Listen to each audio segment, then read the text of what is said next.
Assalamualaikum, apa kabar semuanya? Semoga baik-baik saja. Kembali lagi berjumpa dengan channel kesayangan kita bersama NR Samar Gaspol.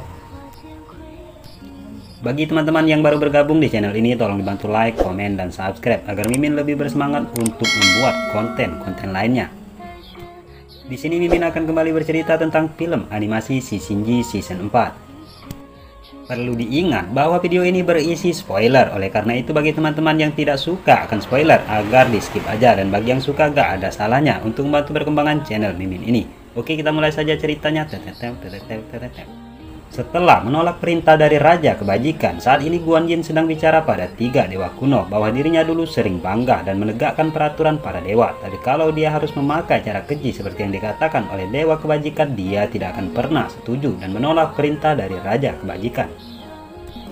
Saat mendengar pernyataan Guan Yin, Raja Kebajikan sangat marah dan masih bersikeras dengan cara yang telah diusulkannya. Dia pun menyalahkan Guan Yin yang telah membela seorang yang tidak berharga seperti Sun Wukong. Guan Yin pun menjawab bahwa dia melakukan itu bukan karena Sun Wukong, dia melakukan itu karena dia punya pilihannya sendiri.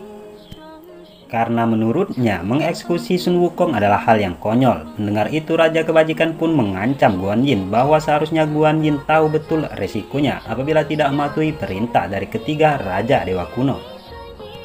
Namun Guan Yin tetap berpegang teguh dengan keputusannya. Walaupun semua dewa yang ada di sana menganggapnya sama seperti Sun Wukong, dia tidak akan merubah keputusannya. Saat ini Raja Kebajikan, Dewa Mata Tiga, dan para dewa elit-elit lainnya melihat Guan Yin sangat serius dengan keputusannya. Lalu Raja Surga dari Timur mengatakan kalau pernyataan yang diambil oleh Guan Yin tersebut itu sangat berani. Raja Surga dari Barat pun berkata kalau dia menolak perintah Raja Dewa Kuno, dia akan terusir sama seperti Sun Wukong. Melihat keberanian dari Guan Yin, pasukan surga dan yang lainnya juga sepakat dengan Guan Yin. Karena menurut mereka sejauh ini Sun Wukong telah banyak membantu Istana Surga dalam menghadapi roh jahat. Dewa-dewa yang lain pun kini juga sependapat dengan Guan Yin. Dengan penolakan dari Guan Yin, ternyata hal itu membuat semua dewa jadi ragu dan tak ada satupun dewa yang berani melawan Sun Wukong dan Guan Yin. Melihat hal itu serta-merta membuat Raja Surga naik pitam dan berteriak kepada Guan Yin, "Beraninya kau melawan perintah dariku?" Lalu Raja Harta Surgawi pun berkata, "Raja Kebajikan, sekarang apa kau mengerti bahwa generasi dewa saat ini punya pendapatnya masing-masing dan mereka telah menolak rencana sempurna milikmu itu? Kau samalah seperti aku, kita sama-sama tidak memahami mereka dan kita sudah ketinggalan zaman." Mendengar itu, Raja Kebajikan menjadi bingung. Ternyata solusinya tidak dapat dijalankan, padahal dia cuma ingin para dewa hidup secara harmonis dan bisa hidup bersama antara dewa Istana Surga dan para roh jahat. Tiba-tiba Raja Kegelapan berbicara, "Cukup." Dan dikarenakan mediasinya telah gagal, dia menyuruh Raja Kebajikan untuk menyingkir dari sana.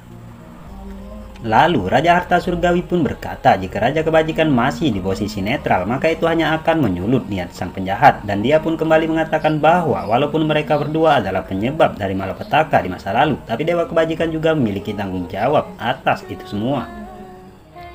Mendengar apa yang disampaikan oleh Raja Harta Surgawi, Raja Kebajikan terlihat berekspresi dengan sangat menyeramkan. Menyadari gelagat yang tidak beres, Raja Kegelapan pun berkata kepada Raja Harta Surgawi, "Jangan memancing amarahnya."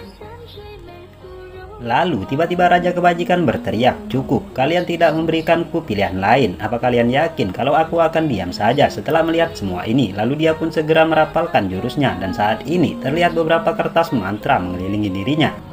Ketika persiapannya telah selesai, dia pun melemparkannya ke Istana Surga yang menyebabkan sebuah ledakan yang sangat hebat dan membuat Istana Surga saat ini terbelah menjadi dua.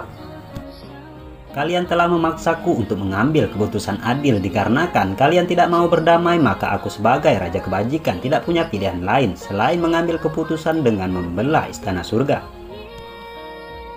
Mulai sekarang setiap pihak akan tinggal di sisi kalian masing-masing dan dengan itu kalian tidak perlu lagi saling berperang untuk memperebutkan istana ini." Melihat itu, Raja Harta Surgawi berkata kepada Raja Kebajikan bahwa apa yang dia lakukan itu merupakan tindakan yang sangat pengecut.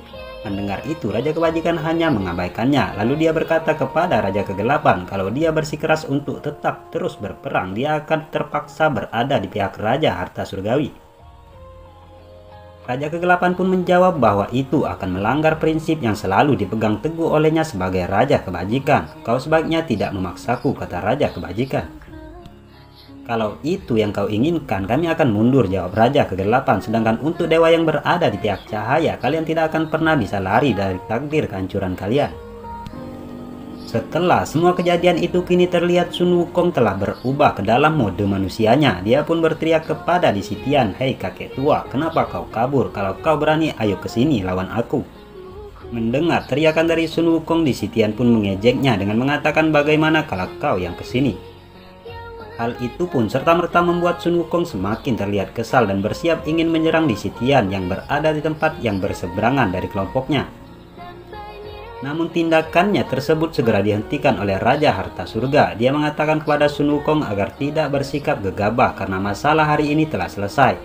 Mendengar apa yang dikatakan oleh Raja Harta Surgawi, Sun Wukong pun berkata, apakah mereka benar-benar akan membiarkan para begundal-begundal itu pergi dari sana? Kau tidak paham, masalah antara dewa ini sangat rumit dan tindakannya pada hari ini masih belum melewati batas, jawab Raja Harta Surgawi. Mendengar jawaban dari Raja Harta Surgawi, Sun Wukong bergumam pada dirinya sendiri, apanya yang rumit, bukannya cukup hajar saja mereka sampai mampus, kan gak ada rumit-rumitnya sama sekali. Sekarang diperlihatkan seluruh anggota Roh Jahat sedang berbaris melihat Guan Yin yang berada jauh di seberang mereka, dan saat itu pun Guan Yin bertanya pada dirinya sendiri, apakah perperangan antara cahaya dan kegelapan akan berakhir seperti ini. Lalu dia pun sepintas merasa melihat orang yang dia kenal yang berada di pihak Roh Jahat, namun kondisinya sekarang telah berbeda karena orang tersebut sekarang tidak memiliki wajah. Yaitu adalah Ning Ning, seorang pelayan setia Guan Yin yang ingin memiliki Guan Yin sepenuhnya. Di tempat lain sekarang terdengar perdebatan antara Raja Kebajikan dengan Raja Harta Surgawi. Raja Kebajikan, apa yang harus dibanggakan? Kau tidaklah mencegah bencana apapun. Apa yang kau lakukan ini hanyalah penundanya. Untuk sekarang, menunda adalah pilihan terbaik. Apapun yang akan terjadi di masa depan itu di luar kendali kita. Tugasku hanya sebagai penengah di antara dua kelompok, dan dengan begini maka harusnya tidak akan ada masalah dalam waktu dekat ini, jawab Raja Kebajikan. Aku tidak akan pernah percaya kepada mereka, namun aku akan mematuhi kesepakatan ini. Jika mereka tidak bertindak agresif, kita juga tidak akan bertindak, seperti yang telah dikatakan bahwa tempat kami berdua adalah di zaman kuno. Kami tidak mempunyai hak untuk ikut campur dalam masalah kalian, dan masa depan istana surga ada di tangan kalian, kata Raja Harta Surgawi. Lalu apa yang akan kita lakukan pada pihak yang berbeda di seberang kita, tanya Raja Surga dari barat. Jangan pikirkan, tempatkan saja aku dimanapun dan beri aku tempat tinggal. Telah banyak kerusakan yang telah kita alami pada hari ini, aku akan memperbaikinya terlebih dahulu dengan secepat mungkin, jawab Raja Harta Surgawi. Mendengar itu, semua pasukan surga terlihat terdiam. Ini adalah hari yang sangat panjang bagi semuanya, ucap Dewa Mata Tiga memecahkan kesunyian. Lalu Guan Yin pun berkata, kalian sekarang boleh istirahat, kita bisa membuat keputusan nanti saja. Namun tiba-tiba Raja Harta Surgawi berkata, Sun Wukong, kau mencuri eliksirku lagi, teriak Raja Kebajikan. Ketika mendengar teriakan dari Raja Surga Kebajikan, Sun Wukong pun tertawa terbahak-bahak. Aku tidak akan melepaskan kesempatan emas ini, bersambung. Oke, itulah dari cerita kita pada hari ini, mudah-mudahan dapat menghibur kita semua. Kalau rame kita akan lanjut pada hari berikutnya. Bagi yang suka tolong dibantu perkembangan channel Mimin ini dengan like, komen, dan subscribe. Oke, bye-bye.